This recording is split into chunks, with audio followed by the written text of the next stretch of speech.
E aí, pessoal, tudo bom? Professor Rodrigo aqui falando. Nossa aula de hoje vai ser sobre o Max Weber. Lembrando a todos para continuarem em suas casas.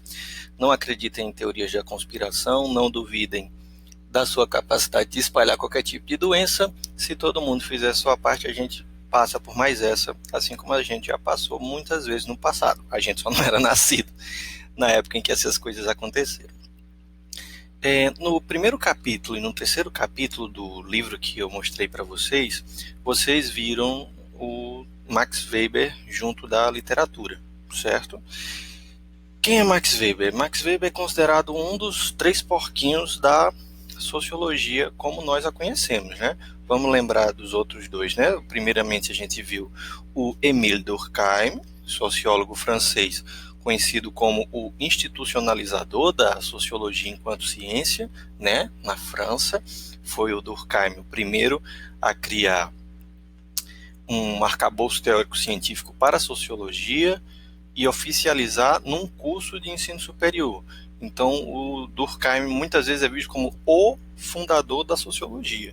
Embora a gente tenha sempre que lembrar que a sociologia não tem um único fundador, né? A gente tem vários pensadores e pensadoras que são, querendo ou não querendo, colaboradores uns dos outros na formação dessa ciência.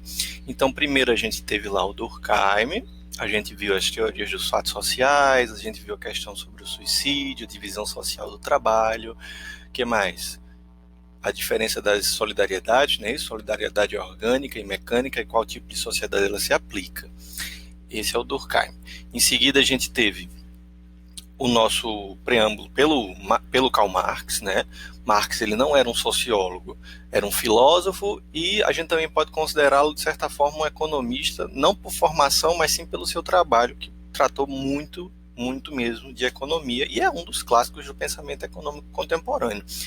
No entanto, o pensamento de Marx nos ajuda a compreender a sociedade de forma que dele surgiu várias escolas dentro do marxismo para poder se basear nas ideias dele com o intuito de explicar a sociedade. Até aí, então, nós temos os dois primeiros intelectuais bastante importantes do ramo da sociologia. E a sociologia, ela vai,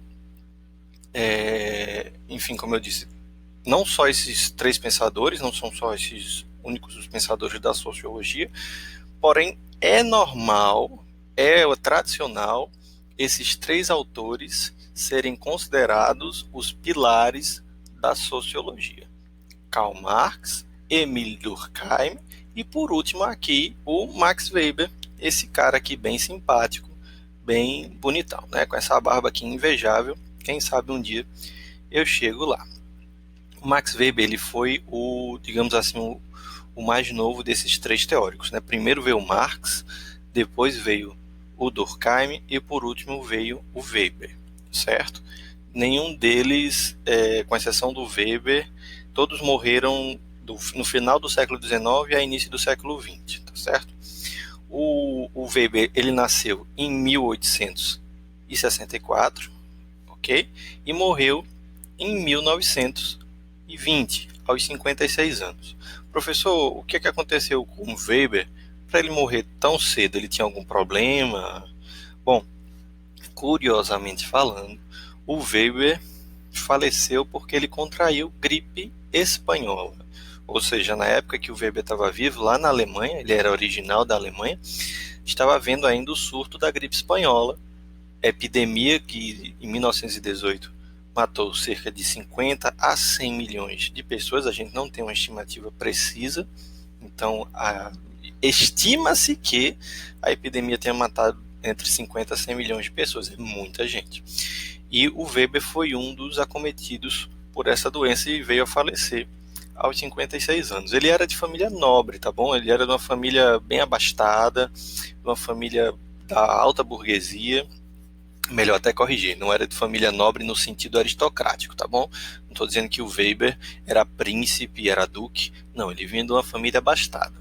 Ele foi um intelectual formado em direito, em economia, e ele passou boa parte da vida dele se dedicando aos estudos e complementando suas formações e ensinando em várias universidades. O único período que o Weber veio a se ausentar foi depois que o pai dele morreu.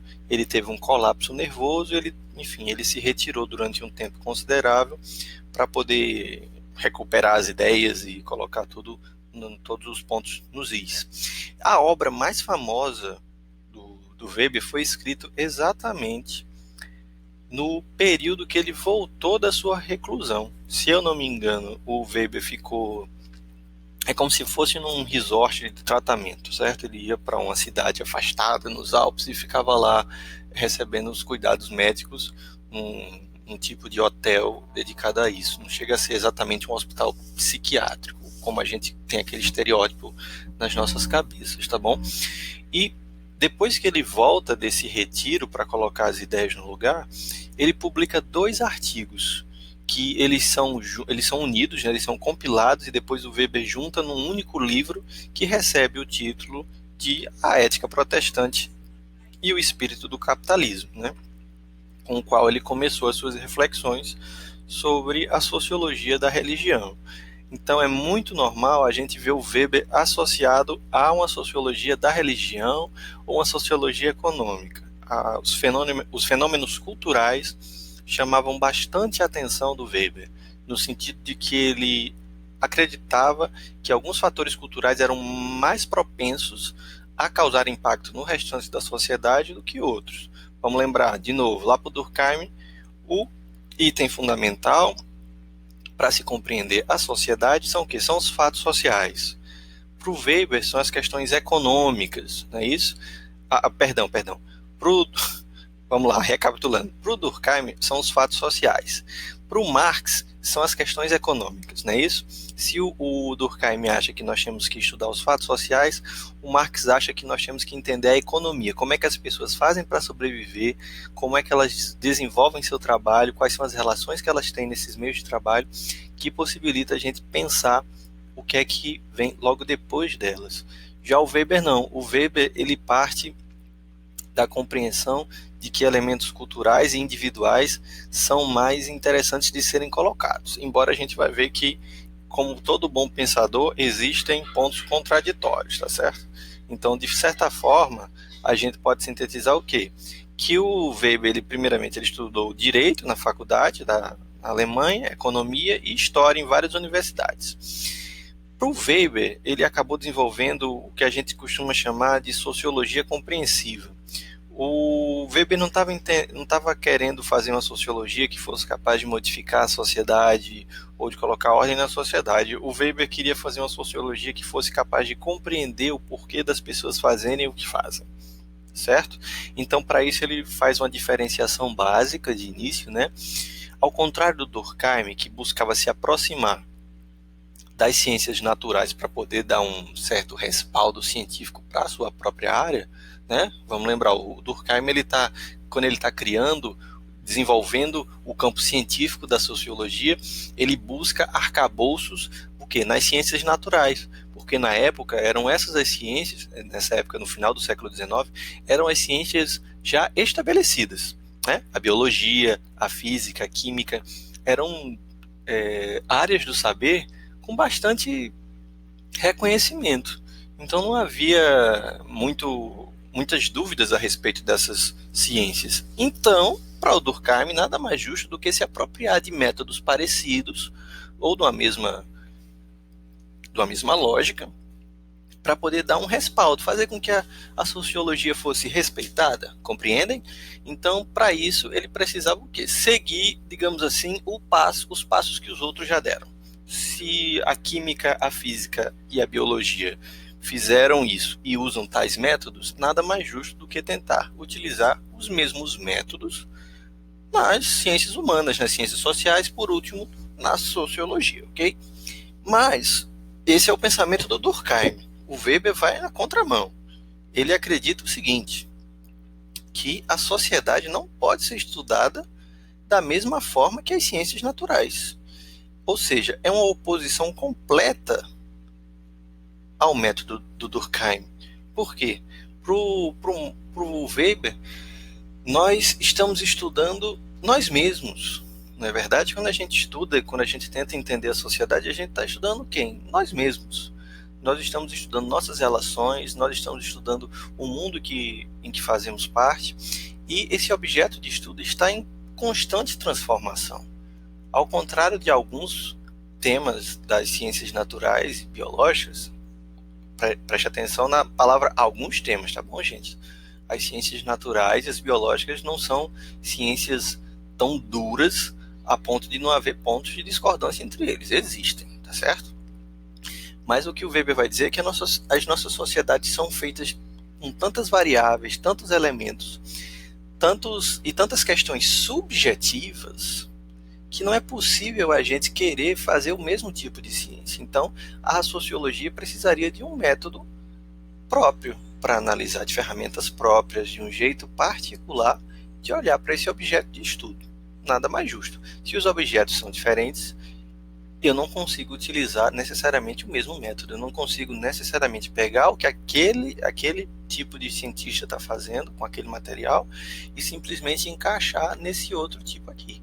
Eu preciso construir o que? Um arcabouço bem calejado e próprio para poder estudar esse tipo de objeto. É isso que o Weber vai fazer.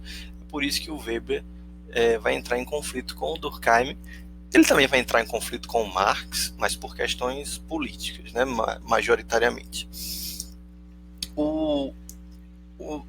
Opa, olha aí o que acontece.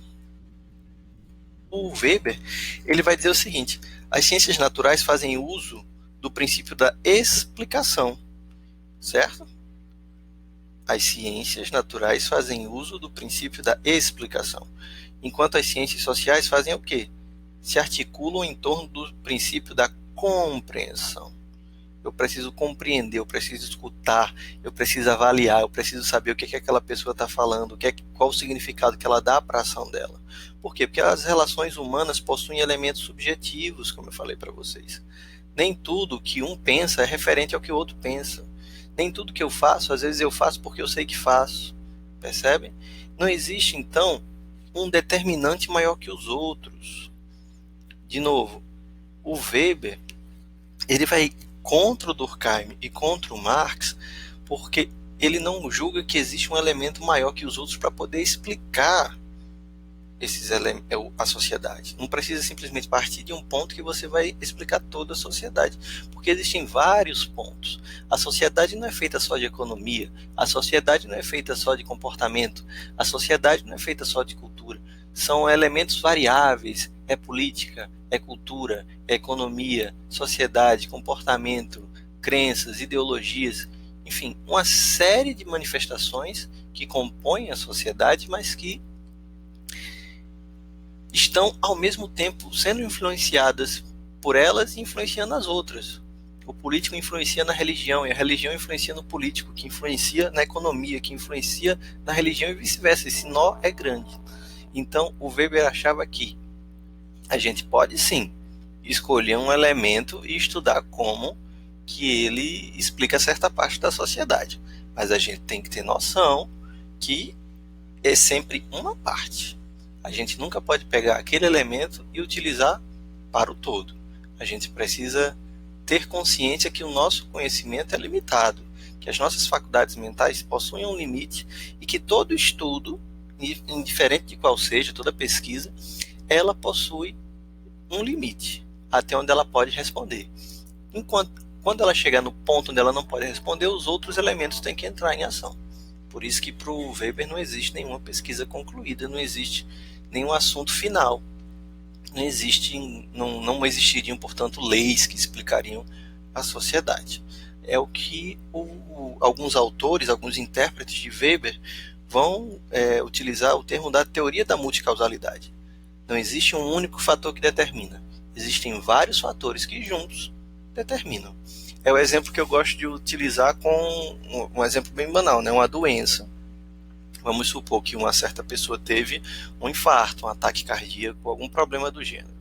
O que é que causou aquele tipo de manifestação, aquele tipo de doença?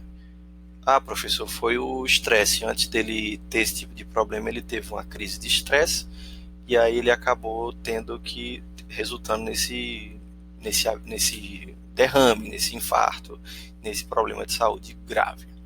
Tudo bem, mas foi somente o estresse? Será que não existiam outros problemas ou outros comportamentos anteriores a esse estresse que acabaram influenciando para que esse tipo de estresse tenha sido a gota d'água da situação?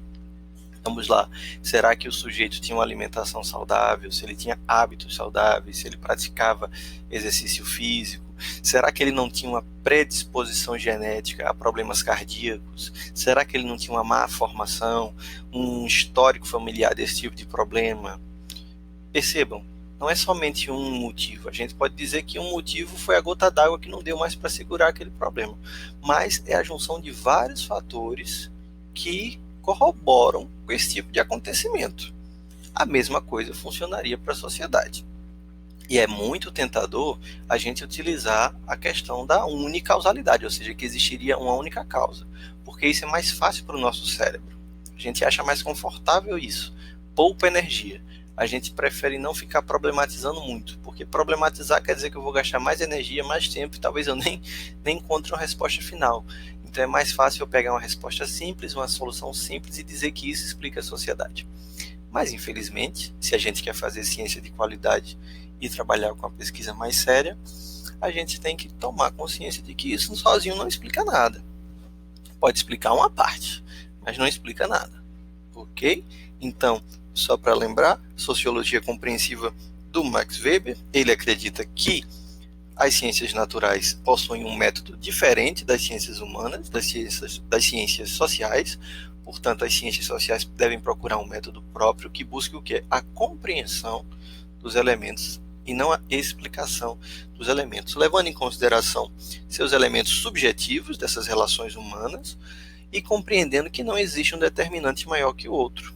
Haveria então a defesa de uma teoria da multicausalidade.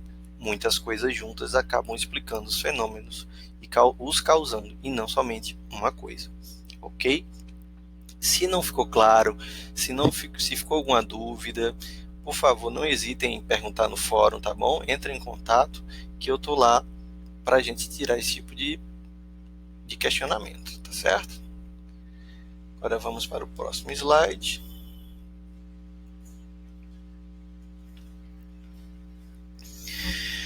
O Weber, ele tinha um ponto de partida para poder estudar a sociedade, que seria o quê? Seria a ação social. Quando a gente viu no Marx e no Durkheim, a grosso modo, a gente pode perceber que para esses autores a sociedade fala muito mais do que o indivíduo, não é verdade? Parece que o indivíduo quase não existe. De novo, a gente está falando aqui de uma forma mais superficial. Se a gente fosse adentrar nos estudos do Marx ou do Durkheim, a gente veria que não é tão simples assim. Existem alguns escritos, tanto do Marx quanto do Durkheim, que eles dão assim, algumas atenções para o indivíduo. Mas a nível de compreensão mais geral, as teorias deles normalmente costumam apagar a ação individual na sociedade. Parece que a sociedade se move e os indivíduos são apenas, como é que eu posso dizer? Seriam apenas marionetes, seriam apenas pequenas coisas que são controladas pela sociedade. Parece que o seu comportamento é definido por tudo que a sociedade te deu e que, em alguns casos, parece que você não tem nem livre-arbítrio, não é verdade? Parece que você não tem nem como escolher muita coisa. Então, desse ponto de vista, o Weber vai dizer que não. Ao contrário do Durkheim, que vai dizer que a sociedade, depois de formada, ela passa a existir para além dos indivíduos, o Weber vai dizer que não, que os indivíduos compõem a sociedade, que a sociedade não é nada sem a presença desses indivíduos. Ele vai dizer que são as ações individuais que juntas formam a sociedade. Sem o indivíduo não há sociedade. Então, o Weber vai se distanciar de novo dos outros dois teóricos, porque ele vai dar mais atenção aos sujeitos, aos indivíduos, às pessoas que compõem essa sociedade, tá bom? E o que é que o Weber está julgando então como ação social? Ação social, questão de prova, hein, galera? É toda conduta realizada levando em consideração a relação de outras pessoas. Ou seja, nem toda ação é uma ação social. Vamos lá. Toda conduta realizada levando em consideração a relação com outras pessoas. Algumas pessoas podem levar em consideração que qualquer tipo de ação aqui, a grosso modo, seria uma ação social, mas é importante a gente não perder o foco, tá bom? Por exemplo, todos nós precisamos respirar, mas nós não fazemos isso porque nos preocupamos com os terceiros que estão nos olhando. A gente precisa fazer isso porque senão a gente morre, não é verdade? É uma ação que todo indivíduo precisa fazer, porém não é uma ação social. O ato de comer, de beber, nada disso é uma ação social. Mas quando você age pensando nos outros que estão ao seu redor, isso se torna uma ação social. Um exemplo bastante banal. Se existem duas pessoas andando de bicicleta e uma delas se choca com a outra, isso foi uma ação social? Se foi um acidente? Se foi um acidente, as pessoas estavam andando com a bicicleta e aí, puf, bateu uma com a outra, acabou, tchau. O que aconteceu aí? Foi uma ação social? Não, não foi uma ação social. Foi simplesmente uma ação de duas pessoas com muito azar. Agora, se uma das pessoas tiver a intenção de bater com a sua bicicleta no outro para derrubá-lo, aí sim já é uma ação social, porque ele quer fazer aquilo de propósito, não é verdade? Vamos fazer outro exemplo. Um sujeito esbarra com a moça na rua. Opa, desculpa, cada um vai para o seu lado, tudo bem. Mas vamos supor aquele exemplo bem tosco de filme de romance. O cara quer chamar a atenção, todo mundo já viu isso nos filmes, né, de romance bem brega, que o sujeito quer chamar a atenção da garota e o que é que ele faz? Ele esbarra nela, ela derruba os cadernos, aí, opa, meu Deus, me ajuda, ó, não sei o que, aí um pega na mão do outro e blá, blá, blá, blá, blá. É uma ação social, não é verdade? Por quê? Porque ele fez aquilo visando um objetivo para com os outros, no caso, para com a garota. Então, qualquer tipo de coisa que eu faça visando a resposta dos outros é uma ação social. Tem até no vídeo que eu mandei para vocês. Se eu estou andando todo curvo, todo torto na rua, as pessoas podem achar que eu tenho, ou que eu sou muito torto, que eu tenho algum problema de coluna, pode passar uma imagem ruim. Então o que é que eu faço? Eu ajeito a minha postura, tento deixá-la mais ereta possível, com as costas retas, para que todo mundo veja que eu estou atendendo a uma certa postura de bem-estar, de satisfação saudável. Então não vou ser olhado com olhares tortos por causa da minha postura. É que nem quando, sei lá, você vai numa festa e você se preocupa muito com a roupa que você vai usar. Você não está preocupado se a roupa vai te esquentar, se vai fazer frio, se vai fazer calor, se ela é assim, assim, assado. Muitas vezes você utiliza o quê? Para impressionar os outros. Você quer ir bonito, você quer ir bonita, você quer que as pessoas olhem, você quer que as pessoas te elogiem. Então, o fato de você escolher uma roupa e vesti-la com o intuito de ser reconhecido, receber esses elogios, ser visto dessa forma e apreciado, é uma ação social, tá certo? Então, para o Weber, o indivíduo não pode ser desprezado, ele faz parte do todo.